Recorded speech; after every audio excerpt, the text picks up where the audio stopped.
بابا فرید دے دو مرید آئے تو انہوں نے عرض کی تھی بابا جی آئے جڑا زمین دا کھلا نا اے اسی توڑے نہ لگا دیتا اے ڈیرے واسطے لنگر اے دا مریدہ واسطے بابا جی چند دن بعد قبضہ گروپ والے آگے یہ تے کہنے لگے بابا جی یہ زمین ساڑھی ہے. آپ نے فرمایا بھائی مریدہ نے میں نے تحفہ پیش کیتا ہے نظرانہ تے ہدیہ پیش کیتا ہے.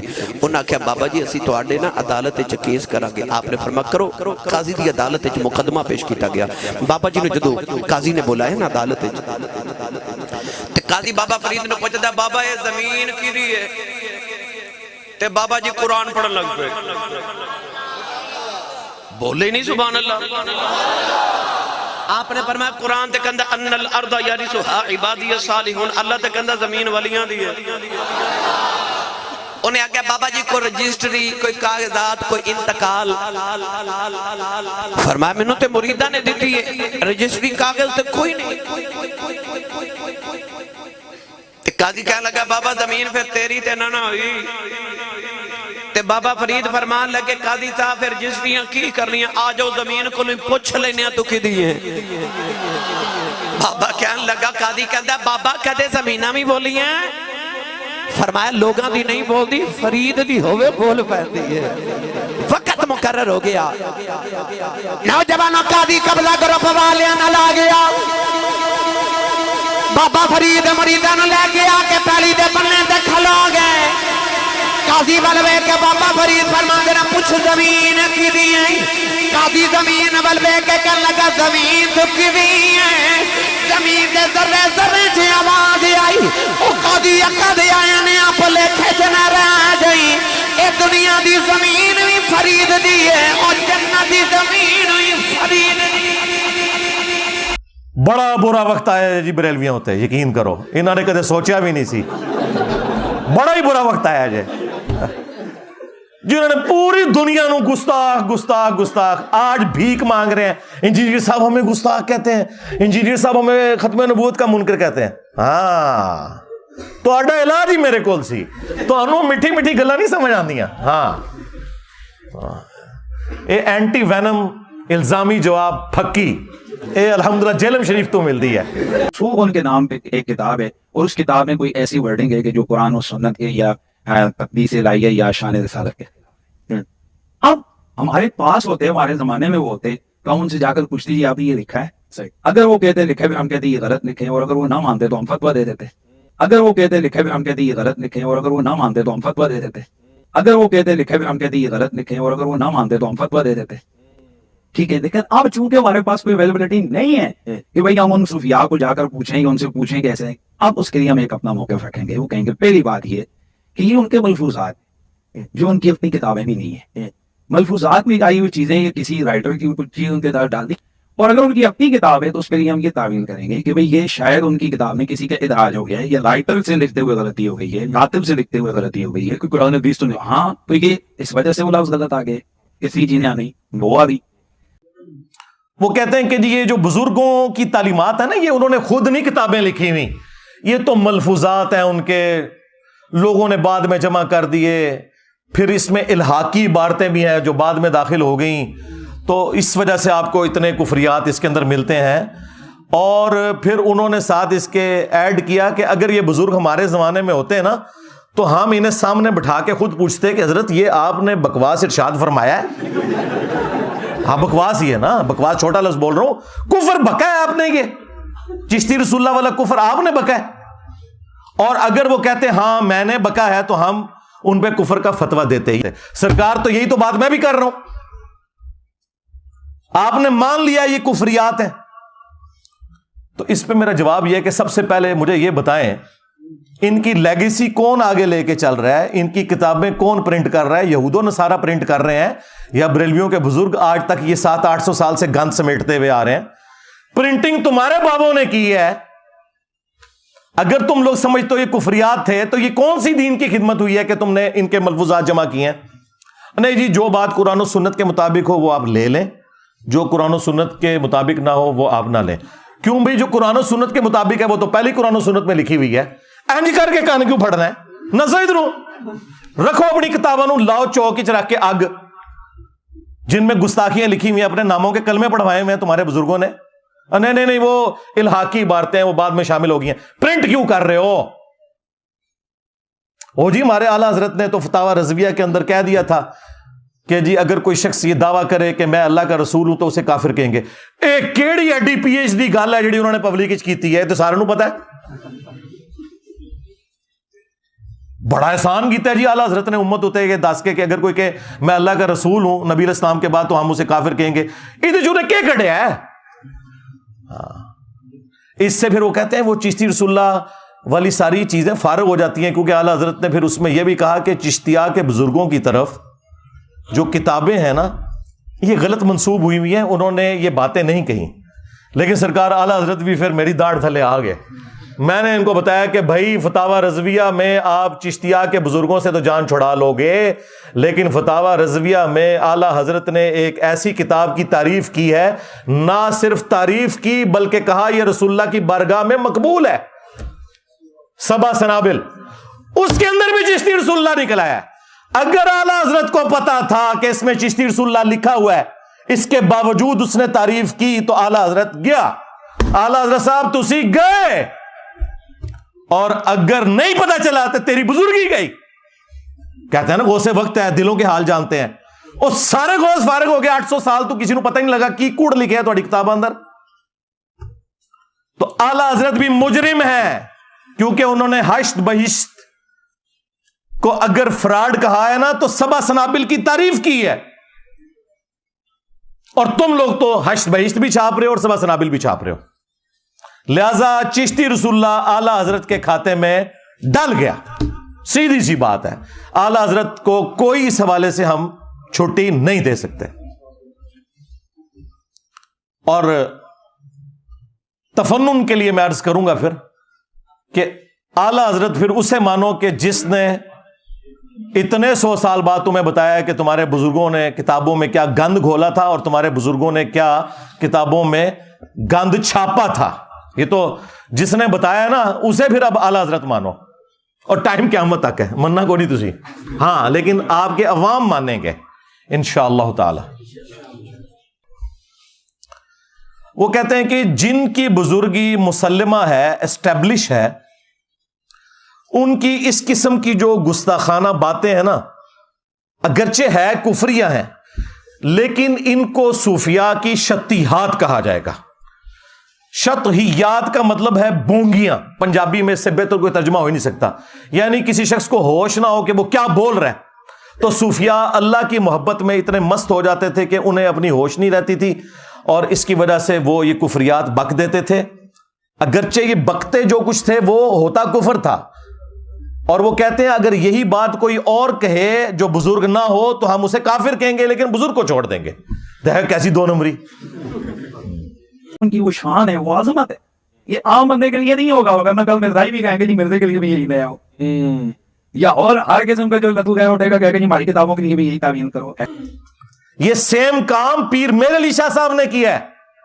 ہاں انہوں نے تحقیق الحق جو کتاب لکھی، اس میں انہوں نے جب غلام احمد قادیانی دجال نے یہ اعتراض کیا نا کہ چشتی رسول اللہ لکھا ہوا ہے، انہوں نے کہا کہ ان کی بزرگی تو مانی ہوئی تھی، تم اگر پڑھواؤ گے نا کوئی ایسی بات تو تمہیں ہم کافر کہیں گے. وہ تو ایک خاص حالت میں انہوں نے یہ بات کی ہوئی ہے، ان کو ہم کچھ نہیں کہیں گے. اب پتا چلا کہ قادیانیوں کے سہولت کار کون ہیں؟ یہ بھی سارے ماسٹر مائنڈ خود ہیں. آج تک انہوں نے کبھی گستاخانہ عبارتوں کے خلاف کوئی دھرنا دیا ہے، لہذا یہ کوئی بھی ختم نبوت کے اوپر کام نہیں کر رہے. ختم نبوت کام وہ ہوگا جو چشتی رسول اللہ اور اشر علی رسول اللہ کے خلاف ہوگا. یہ صرف اینٹی قادیانی ہے. ایک چھوٹے سے طبقے کو انہوں نے پکڑا ہوا ہے، اور اپنے بلنڈر جو اس سے بڑے ہیں. بڑے آپ سوچ رہے ہوں گے کیسے؟ اس لیے کہ بھائی غلام القادیانی نے جو کچھ کیا وہ آج تک گالیاں کھا رہا ہے، اور جن کے بزرگوں نے کلمے پڑھائی ان کو رحمہ اللہ کہتے ہیں. بزرگی ان کی ڈکلیئر کر رہے ہیں. اس نے تو اپنے آپ کو امتی نبی کہا تھا، انہوں نے ڈائریکٹ اپنے آپ کو نبی کہا. تو بڑے مجرم تو یہ لوگ تھے، اور الٹا ہی بزرگیاں ویل کر رہے ہیں. تو کہتے ہیں شتہیات، بونگیاں. اب یہ جو ان کی بونگیاں ہیں ان کے لیے وہ کہتے ہیں کہ جی ہم آپ کو دلیل دیں گے قرآن و سنت سے.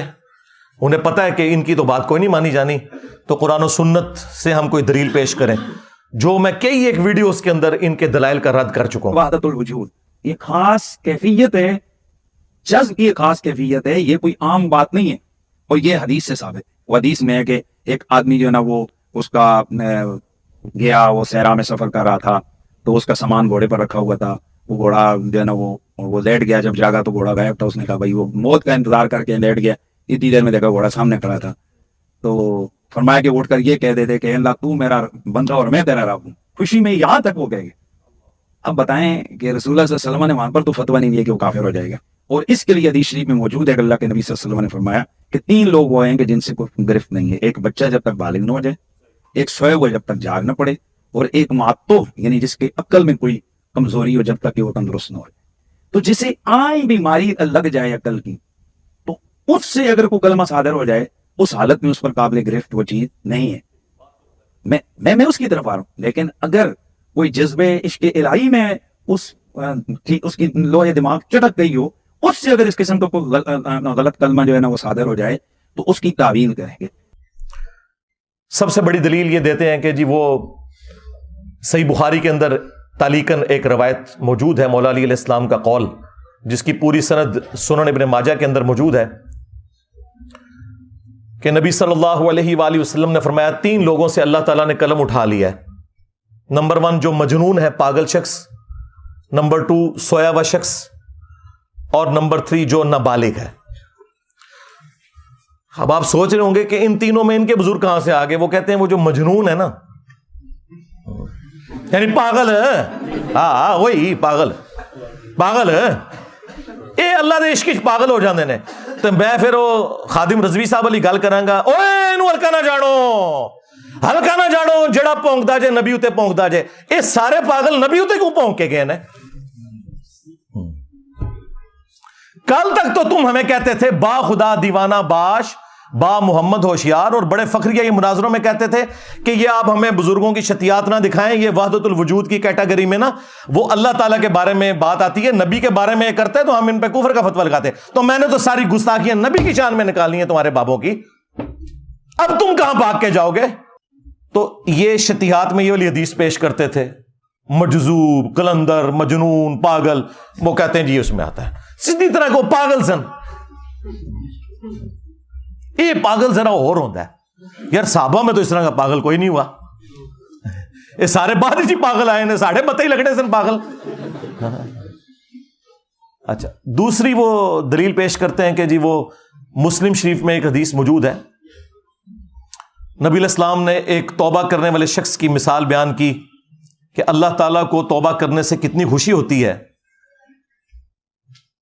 اس شخص کی مانند کہ جو کسی صحرا کے سفر پر ہو اور اس کا سارا سامان سواری پر لدا ہوا ہو، تھوڑی دیر کے لیے وہ آرام کرے اور اس کی سواری وہاں سے غائب ہو جائے اور اسے اپنی موت سامنے نظر آئے،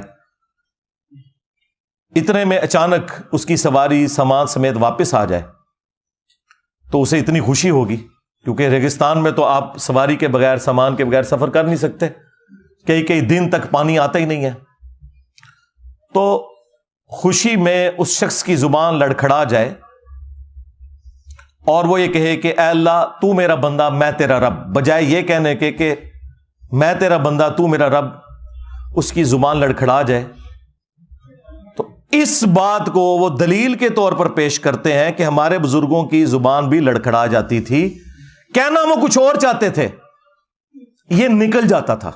دیکھیں کتنا جھوٹ بولتے ہیں یہ اپنے بابوں کو بچانے کے لیے، وہ تو پڑھواتے تھے، پڑھ بیٹا، اور یہاں پہ کیا جھوٹ بولتے ہیں، اس کے آخری الفاظ سکپ کر دیتے ہیں، اس میں الفاظ ہیں من شدت الفرح، خوشی کی شدت کی وجہ سے، زبان لڑکھڑانے کی وجہ سے نکلا، اس نے یہ کہا نہیں ہے، کیا وہ وہی رہا تھا، تو سلپ آف ٹنگ تو کسی سے بھی ہو سکتا ہے، اس سے آپ دلیل پکڑیں گے، اور پھر وہ تو ایک مثال تھی، تمہارے بزرگ جب بھی بولتے ہیں ہمیشہ ہی ان کی زبان لڑکھڑاتی ہے، چلیں جب بعد میں ہوش آتی ہے پھر تو انہیں پتا چل جاتا ہے نا، بعد میں توبہ کر لیں، بعد میں توبہ کو نہیں کرتے۔ صوفیاء یہ کہتے ہیں کہ یہ جس طرح حضرت موسیٰ علیہ السلام طور پہ گئے تو وہاں درخت میں سے آواز آئی انی انا اللہ رب العالمین، تو اللہ تعالیٰ بوٹے سے بول سکتا ہے، زمانے ولی سے نہیں بول سکتا. اللہ اکبر. یعنی آپ کہہ رہے ہیں کہ ہم یہ کہہ رہے ہیں کہ جب حدیث موجود ہے کہ میرا بندہ جب نوافل پڑھتا ہے تو میرے اتنے قریب ہوتا ہے، میں اس کی زبان بنتا ہوں جس سے وہ بولتا ہے. اور تیسری دلیل اس ویڈیو میں انہوں نے پیش کی، انہوں نے کہا کہ وہ دیکھیں قرآن پاک میں ہے کہ موسیٰ علیہ السلام کی جب پہلی ملاقات ہوئی اللہ تعالیٰ سے، جیسا کہ اس کی شان کے لائق ہے، تو درخت کی طرف سے آواز آئی تھی. وہ درخت اللہ تعالیٰ کی تجلیات کا مرکز بن گیا تھا. تو اس طرح ہمارے بزرگوں کی زبان اللہ تعالیٰ کی تجلیات کا مرکز بن جاتی ہے. اصل میں اللہ ان کے منہ سے بول رہا ہوتا ہے. استغفر اللہ. اور یار یہ عقیدہ تو ہمارا کسی نبی کے بارے میں نہیں ہے. رہ گیا یہ مثال دینا اس درخت کی یا کوہ طور کی مثال دینا کہ اس پہ اللہ نے تجلی ڈالی تھی. اس مثال کا تمہارے بابے سے کوئی لینا دینا ہے؟ آپ ہمیں پیغمبروں سے کوئی بات لا کے بتائیں کہ پیغمبروں کے اوپر کیفیت طاری ہوتی ہو اور پیغمبر اپنے منہ سے بول رہے ہوں اور وہ کہہ رہے ہوں کہ اس وقت اللہ میرے منہ سے بول رہا ہے. کفری عقیدہ ہے یہ. ہمارے محبوب علیہ السلام کے لیے بھی قرآن میں آیا وما ينطق عن الهوى ان هو الا وحی یوحى. یہ اپنی خواہش نفس سے کچھ نہیں کہتے، یہ وہ کہتے ہیں جو انہیں وحی ہوتا ہے. ہم تو رسول اللہ کے لیے بھی یہ نہیں مانتے کہ ان کے منہ سے اللہ بولتا تھا، وحی ہوتی تھی. کس بات کو کہاں جوڑتے ہیں جا کے. اور چوتھی دلیل یہ دیتے ہیں کہ جی وہ بخاری میں حدیث ہے ہاتھ بن جاتا ہوں، پاؤں بن جاتا ہوں. اچھا بس اتنی حدیث ہے؟ یہ پوری حدیث، یہی حدیث دلیل بنائی ہے کشف المحجوب میں بھی علی حجویری صاحب نے بھی. اس حدیث کے اوپر میں تفصیلی بول چکا ہوں. میری آپ یوٹیوب پہ ایک ویڈیو ضرور دیکھیں، توحید سے متعلق 10 دھوکے جو ان کے بزرگ دیتے تھے، ان میں نے اسے بھی ڈسکس کیا. یہ تو اللہ تعالیٰ نے کہا ہے کہ جب کوئی شخص فرائض پر پابندی اختیار کرتا ہے اور نوافل کے ذریعے ہمارا قرب حاصل کرتا ہے تو میں اس کے ہاتھ بن جاتا ہوں جس سے وہ پکڑتا ہے، میں اس کے پاؤں بن جاتا ہوں جس سے وہ چلتا ہے، میں اس کی آنکھ بن جاتا ہوں جس سے وہ دیکھتا ہے. تو کیا مطلب بھائی کہنا کیا چاہ رہے ہو؟ تم یہ کہنا چاہ رہے ہو کہ اللہ اس کے پاؤں بن جاتا ہے، خود فزیکلی حلول کر جاتا ہے اس کے اندر؟ نہیں، یہ مطلب نہیں ہے. اس کے پاؤں نہ اور ہاتھ اللہ کا مظہر بن جاتے ہیں. بس پھر وہ ایک چھلانگ میں فلاں جگہ پہنچ جاتا ہے اور فلاں جگہ پہنچ جاتا ہے اور فلاں جگہ. بھائی اس حدیث کے اینڈ پہ آپ پڑھیں کہ جب وہ اپنے دشمن کے اگینسٹ مجھ سے پناہ طلب کرتا ہے تو میں اس کی دعا قبول کرتا ہوں. ہاں اگر وہ بن چکا ہے تو خود کیوں نہیں دشمن کی ایسے گیچی مروڑ دیتا؟ دعا کیوں مانگتا ہے؟ وہ تو مظہر بن چکا ہے نا. اس کا معنی بالکل یہ نہیں ہے. اس کا مطلب یہ ہے کہ کوئی شخص اللہ کے ساتھ کمیٹڈ ہو، پھر اللہ تعالیٰ اسے نیکیوں کے اوپر استقامت دے دیتا ہے. ہاتھ بن جاتا ہوں، پاؤں بن جاتا ہوں، آنکھیں بن جاتا ہوں. اس سے مراد یہ ہے کہ پہلے تو وہ اپنی کوشش کرتا ہے نا، اس کے بعد میں اسے استقامت دیتا ہوں کہ پھر پوری زندگی اس کی آنکھیں، پاؤں، ہاتھ، کان گناہ کی طرف نہیں بڑھتے بلکہ میری طرف ہی آتے ہیں. یہ میں اسے انعام دیتا ہوں. یہ کہتا ہے پھر انعام کیا ہوا؟ انعام یہ ہے کہ پہلے اس نے کوشش کی، استقامت ہی تو انعام ہے. پوری زندگی نیک عمال کرنے والے لوگ بھی اینڈ پہ جا کے اپنا بیڑا غرق کروا بیٹھتے ہیں. استقامت سے بڑی کوئی نعمت نہیں ہے. تو یہ اللہ تعالیٰ کی طرف سے اسے انعام ملتا ہے. لیس کمثلہ شیء وہو السمیع البصیر. اللہ کی مثل کوئی شے نہیں ہے، وہی سننے والا دیکھنے والا ہے. اللہ کے لیے آپ مثال ہی نہیں بیان کر سکتے کہ جی میں پاؤں بن جاتا ہوں، اس سے مراد یہ ہے کہ اللہ اس کے پاؤں بن جاتا ہے. نہیں، یہ لٹریچر کی زبان میں بات ہو رہی ہے. ہمارے نبی علیہ السلام کے لیے ہے نا، قل ان صلاتی ونسکی ومحیای ومماتی للہ رب العالمین. اے نبی تم فرماؤ اپنی امت سے کہ بے شک میری نماز، میری قربانی، میرا جینا، میرا مرنا سب کچھ اللہ کے لیے. اچھا دیکھیں ساری عزتیں انہوں نے اللہ کے نام کے اوپر، رسول کے نام کے اوپر ویل کی ہوئی ہیں، لیکن اس کے اگینسٹ عبادت ان بزرگوں کی کروا رہے ہوتے ہیں. بڑے پہنچے نے اللہ نو کدھر ذکر بھی نہیں کرتے وچ. جب ٹیکنیکل ڈسکشن ہوتی ہے تو پھر اللہ کو بیچ میں ڈالتے ہیں. میں اسی پہ پھر عرض کرتا ہوں نا کہ عزتیں اویل کی تم نے اللہ اور اس کے رسول کے نام کے اوپر، عز و جل و صلی اللہ علیہ وآلہ وسلم. چندے بٹورے تم نے قرآن و سنت کے نام کے اوپر، سواریاں سوار کی تم نے مکے اور مدینے کے نام کے اوپر، اور پھینکی جا کے بغداد شریف، اجمیر شریف، دیوبند شریف، بریلی شریف میں. غداری کی ہے تم نے اللہ کے ساتھ اور اس کے رسول کے ساتھ، عز و جل و صلی اللہ علیہ وآلہ وسلم. پھر دیکھ لو اس غداری کا انجام کیا ہوا ہے. کتنی بڑی ہی بلا اللہ نے تمہارے اوپر چھوڑ دیا ہے. ہاں میرے نبی عیسیٰ ہے ہی کوئی نہیں, تیرے بابے تھے شے ہی کوئی نہیں. ہاں